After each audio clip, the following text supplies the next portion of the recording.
ಪಾಠಶಾಲೆ ಆರಂಭವಾಗಬೇಕು. ಮನೆಯ ಮೊದಲ ಪಾಠಶಾಲೆ ತಾಯಿಯ ಮೊದಲ ಗುರು ಎಂಬಂತೆ ಸ್ವಚ್ಛತೆ ನಮ್ಮ ಮನೆಯಿಂದ ಆರಂಭವಾಗಿ ನಮ್ಮ ಕಚೇರಿ ಕೈಯಿಂದ ತಾರಾಗೊಂಡು ಜಾರಿಗೆ ಬಂದಿದೆ.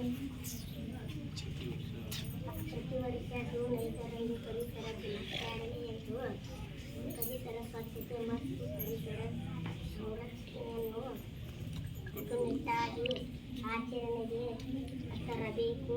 ನಾವು ದಿನನಿತ್ಯ ಬಳಸುವ ಪ್ಲಾಸ್ಟಿಕ್ಕನ್ನು ಎಲ್ಲೆಂದರಲ್ಲಿ ಬಿಸಾಡಿದೆ ಅವುಗಳನ್ನು ಸೂಕ್ತ ರೀತಿಯಲ್ಲಿ ಪುನರ್ಬಳಕೆ ಮಾಡಿಕೊಳ್ಳಬೇಕು.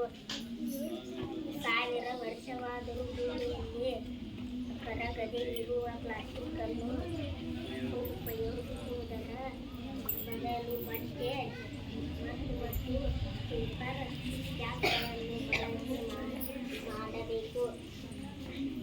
ಈ ನಿಟ್ಟಿನಲ್ಲಿ ಹೋಟೆಲ್ಗಳು, ರೆಸಾರ್ಟ್ ಸೇರಿದಂತೆ ಪ್ರತಿಯೊಬ್ಬರೂ ಪರಿಸರ ಸ್ವಚ್ಛತೆಯ ಕ್ರಮಗಳನ್ನು ಕೈಗೊಳ್ಳಬೇಕು.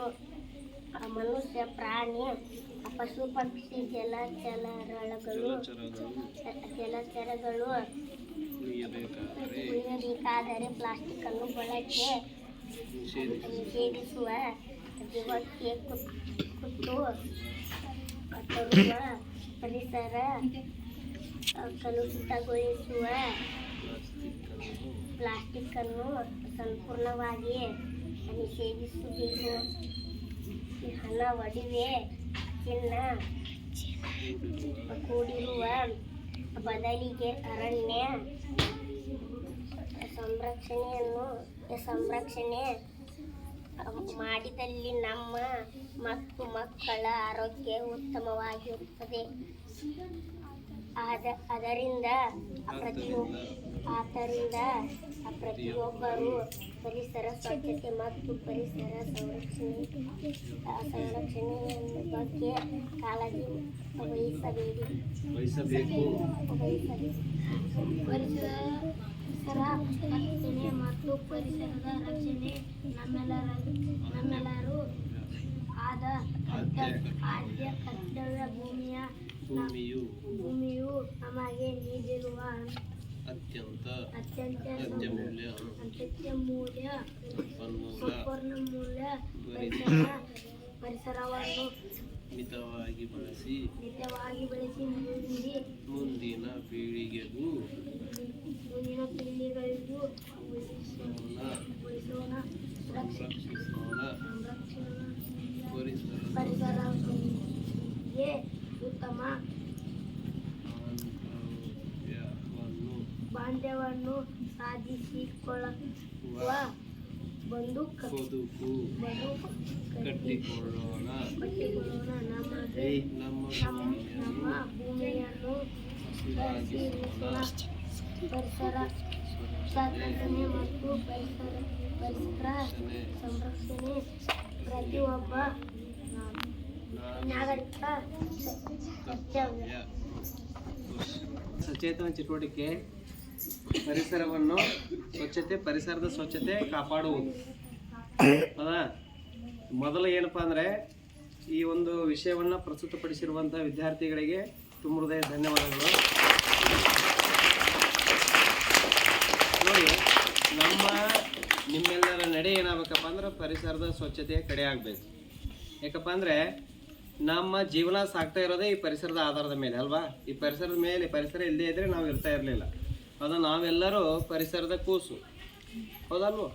84 ಕೋಟಿ ಜೀವರಾಶಿಗಳಲ್ಲಿ ಮಾನವ ಜನ್ಮವೂ ಒಂದು. ಅದರಲ್ಲಿ ಏನಪ್ಪ ಅಂದರೆ ಪರಿಸರವನ್ನು ಎಲ್ಲಿಂದ ಯಾವ ರೀತಿಯಾಗಿ ಸ್ವಚ್ಛತೆ ಇಟ್ಕೋಬೇಕು? ಮೊದಲು ನಾವು ಸ್ವಚ್ಛವಾಗಿರಬೇಕು. ವೈಯಕ್ತಿಕ ಸ್ವಚ್ಛತೆಯಿಂದ ಪರಿಸರ ಸ್ವಚ್ಛತೆಯೆಡೆಗೆ ಸಾಗಬೇಕು. ಫಸ್ಟ್ ನಾವು ಸ್ವಚ್ಛತೆ, ನೆಕ್ಸ್ಟ್ ನಮ್ಮ ಮನೆಯ ಸ್ವಚ್ಛತೆ, ನೆಕ್ಸ್ಟ್ ನಮ್ಮ ಅಕ್ಕಪಕ್ಕದಲ್ಲಿರುವಂತಹ ಬೀದಿಗಳು ಸ್ವಚ್ಛವಾಗಿಟ್ಕೋಬೇಕು. ಅದಕ್ಕೋಸ್ಕರ ನಾವು ಪ್ರಮುಖವಾಗಿ 4 ಅಂಶಗಳನ್ನು ತಿಳ್ಕೋಬೇಕು. ಒಂದೇನಪ್ಪ ಅಂತಂದರೆ ಕಸದ ವಿಲೇವಾರಿ. ಕಸವನ್ನು ಸರಿಯಾದ ರೀತಿಯಲ್ಲಿ ವಿಲೇವಾರಿ ಮಾಡಬೇಕು. ಹಸಿ ಕಸ, ಒಣ ಕಸ ಬೇರೆ ಮಾಡಬೇಕು. ಕೊಳೆಯುವ ಕಸ, ಕೊಳೆಯದ ಕಸ ಅಂತೇಳಿ. ನೆಕ್ಸ್ಟ್ ಕೊಳೆಯಲಾರದಂಥ ಕಸವನ್ನು ಮರುಬಳಕೆ ಮಾಡೋದನ್ನು ಕಲಿಬೇಕು. ಇವೆಲ್ಲ ಪರಿಸರದ ಸ್ವಚ್ಛತೆಗೆ ಸಂಬಂಧಪಟ್ಟಂಥ ಅಂಶಗಳೇ ಇವೆಲ್ಲ. ಮರುಬಳಕೆ ಮಾಡಬೇಕು. ಕೊಳೆಯಲಾರದಂಥ ಕಸವನ್ನು ಮರುಬಳಕೆ ಮಾಡೋದನ್ನು ಕಲಿಬೇಕು. ನೆಕ್ಸ್ಟ್ ಇದ್ರ ಜೊತೆಗೆ ಏನಪ್ಪ ಅಂತಂದರೆ ನಾವು ಗಿಡ ಮರಗಳನ್ನು ನೆಡಬೇಕು. ನಮ್ಮ ಥೀಮ್ ಏನಾಗಿರಬೇಕು, ಕಸವನ್ನು ವಿಲೇವಾರಿ ಮಾಡೋದು ಸರಿಯಾಗಿ ಮಾಡಬೇಕು. ಎರಡನೇದಾಗಿ ಏನು ಮಾಡಬೇಕು, ಅದರಲ್ಲಿರುವಂತಹ ಏನಾದರೂ ಮರುಬಳಕೆ ಆಗುವಂಥ ವಸ್ತುಗಳಿದ್ರೆ ಮರುಬಳಕೆ ಮಾಡಬೇಕು. ನೆಕ್ಸ್ಟ್ ಮೂರನೇದು ಏನಪ್ಪ ಅಂತಂದ್ರೆ ನಾವು ಪರಿಸರಕ್ಕಾಗಿ ಗಿಡಗಳನ್ನು ನೆಡಬೇಕು. ನೆಟ್ಟು ಬೆಳೆಸಬೇಕು. ನಾವು ಬೆಳೆಸಿದ್ರೆ ಮಾತ್ರ ಮುಂದಿನ ಪೀಳಿಗೆ ಈ ಪರಿಸರ ಉಳಿತದೆ. ಇದ್ರೆ ಈ ಪರಿಸರ ಏನಪ್ಪ ಅಂದರೆ ಉಳಿಯಲು ಸಾಧ್ಯವಿಲ್ಲ. ಯಾಕಂದರೆ ಸಾಕಷ್ಟು ರೀತಿಯಾದಂಥ ಮಾಲಿನ್ಯದಿಂದ ಕೂಡ್ತಾ ಇದೆ ಈ ಪರಿಸರ. ಭೂ ಮಾಲಿನ್ಯ ಆಗಿರ್ಬೋದು, ಜಲ ಮಾಲಿನ್ಯ ಆಗಿರ್ಬೋದು, ವಾಯು ಮಾಲಿನ್ಯ ಆಗಿರ್ಬೋದು, ಶಬ್ದ ಮಾಲಿನ್ಯ ಆಗಿರ್ಬೋದು, ಈ ಎಲ್ಲ ಮಾಲಿನ್ಯದಿಂದ ಕೂಡಿದೆ. ನಮ್ಮ ದೇಶದ ಹೆಮ್ಮೆಯ ನಗರ ದೆಹಲಿ ಅತ್ಯಂತ ಪಳಾಪು ನಗರ ಅದು, ಹೌದಾ? ಅಲ್ಲಿ ಏನಾದರೂ ದೀಪಾವಳಿ ಬಂತಪ್ಪ ಅಂದರೆ ಒಂದು ವಾರ ಹೊರಗೆ ಬರಲ್ಲ ಜನಸಂಖ್ಯೆ. ಪಟಾಕಿ ಸಿಡಿತಾ, ಅಲ್ಲಿಯ ವಾಯು ಮಾಲಿನ್ಯ, ಸಾಕಷ್ಟು ಮಲಿನತೆ ಕೂಡಿರುವಂಥ ನಗರ. ಹೀಗಾಗಿ ಅಲ್ಲಿ ಮುಂದೊಂದು ದಿನ ಏನಾಗ್ತಪ್ಪ ಅಂದ್ರೆ ಆಕ್ಸಿಜನ್ ಸೆಂಟರ್ಗಳು ಬರ್ತಾ ಇದಾವೆ ಹಾಸ್ಪಿಟಲಲ್ಲಿ. ಈಗಾದ್ರೂ ಇದ್ದಾವೆ, ಮುಂದೊಂದು ದಿನ ಆಕ್ಸಿಜನ್ ಸೆಂಟರ್ಗಳನ್ನು ತೆಗಿತಾರೆ ಅಲ್ಲಿ, ಗ್ಯಾರಂಟಿ. ಯಾಕೆ ಅಷ್ಟು ಮಲಿನತೆಯಿಂದ ಕೂಡಿದೆ. ಅದಕ್ಕೋಸ್ಕರ ಈ ಎಲ್ಲ ಮಲಿನತೆಯನ್ನು ನಾವು ಅಳಿಸಾಕಬೇಕಾದ್ರೆ ಇದಕ್ಕೆ ಇವೇ ನಾವು ಸೂತ್ರ. ಒಂದೇನೋ ನಾವು ಗಿಡಗಳನ್ನು ನೆಡೋದು, ಕಸವನ್ನು ಸರಿಯಾಗಿ ವಿಲೇವಾರಿ ಮಾಡೋದು, ನೆಕ್ಸ್ಟ್ ಅದನ್ನು ಮರುಬಳಕೆ ಮಾಡೋದು, ವೈಯಕ್ತಿಕವಾಗಿ ಹಾಗೂ ಸುತ್ತಲಿನ ಪರಿಸರವನ್ನು ಸ್ವಚ್ಛವಾಗಿ ಇಟ್ಕೊಳ್ಳೋದು.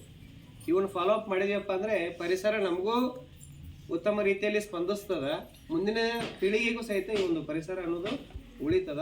ಅದಕ್ಕೋಸ್ಕರ ಏನಪ್ಪ ಅಂದ್ರೆ ನೀವೆಲ್ಲರೂ ಕೂಡಿ ಏನಪ್ಪ ಅಂದ್ರೆ ಪರಿಸರವನ್ನು ಉಳಿಸೋಣ. ಅದಕ್ಕೋಸ್ಕರ ಸರ್ಕಾರದವರು ಸಹಿತ ಸಾಕಷ್ಟು ಯೋಜನೆಗಳನ್ನು ತಂದಿದ್ದಾರೆ. ಇದಕ್ಕೋಸ್ಕರ ವರ್ಷವಿಡೀ ಏನಪ್ಪ ಅಂತಂದರೆ ಪರಿಸರದ ದಿನಾಚರಣೆಗಳಿದ್ದಾವೆ. ಇದೆಲ್ಲ ಉದ್ದೇಶ ಪರಿಸರದವನ್ನು ಉಳಿಸೋಕೆ, ಪರಿಸರವನ್ನು ಸ್ವಚ್ಛವಾಗಿ ಇಡೋಕೆ. ಜೊತೆಗೆ ನೀವು ಟಾಸ್ಕ್ ಕೊಟ್ಟಿದ್ರು, ನಿಮ್ಮ ಮನೆಗೊಂದು ನಿಮ್ಮ ತಾಯಿಯಿಂದ ಗಿಡಗಳನ್ನು ನೆಡೋದು ಕೊಟ್ಟಿದ್ರೆ ಇಲ್ವೋ? ಹೌದಾ? ಅವು ನೆಟ್ಟಿದಂಥ ಗಿಡಗಳು ಎಷ್ಟು ಉಳಿದಿದ್ದಾವೆ ನೋಡಿ. ಇವತ್ತು ಹೋಗಿ ನೀವು ಫೋಟೋ ಹಾಕ್ರಿ, ನಾವು ಎಷ್ಟು ಗಿಡಗಳನ್ನು ಹಚ್ಚಿದ್ರಿ, ಎಷ್ಟು ಎತ್ತರ ಬೆಳೆದಿದ್ದಾವೆ, ಎಷ್ಟು ಉಳಿದಿದ್ದಾವೆ, ಎಷ್ಟು ಹೋಗಿದ್ದಾವೆ. ನಿಮ್ಮ ಫೋಟೋಗಳನ್ನು ಕಳಿಸಿದ್ರಿ, ನೋಡಿವಿ ನಾವು. ಆ ಗಿಡ ಹಾಗೆ ಉಳ್ದಾವ ಇಲ್ಲ ಅನ್ನೋದು ನೋಡೋಣ. ಸರಿನಾ? ಮಾಡ್ತಿರಲ್ಲ? ಸೊ ಪರಿಸರ ಸ್ವಚ್ಛತೆಯನ್ನು ಕಾಪಾಡಲು ನಾವೆಲ್ಲರೂ ಏನಪ್ಪ ಅಂದ್ರೆ ಶ್ರಮಿಸಬೇಕು. ಅದಕ್ಕೋಸ್ಕರ ಮುಂಜಾನೆ ಬಂದ ತಕ್ಷಣ ಮೊದಲು ಇಲ್ಲಿ ಶಾಲಾವನ್ನು ಸ್ವಚ್ಛತೆಗೊಳಿಸ್ಬೇಕು. ಸೊ ಅದನ್ನು ಕಲಿಬೇಕು. 6-7ನೇ ಕ್ಲಾಸ್ರಲ್ಲಿ ಆ ಕಡೆ ಹಿಂದ್ಗಡೆ ಎಲ್ಲರೂ ಪ್ರತಿಯೊಂದು ಜೀವಿಗಳು ಸಹಿತ ಪರಿಸರವನ್ನು ಕಾಪಾಡಲು ಏನಪ್ಪ ಅಂದ್ರೆ ಶ್ರಮಿಸೋಣ.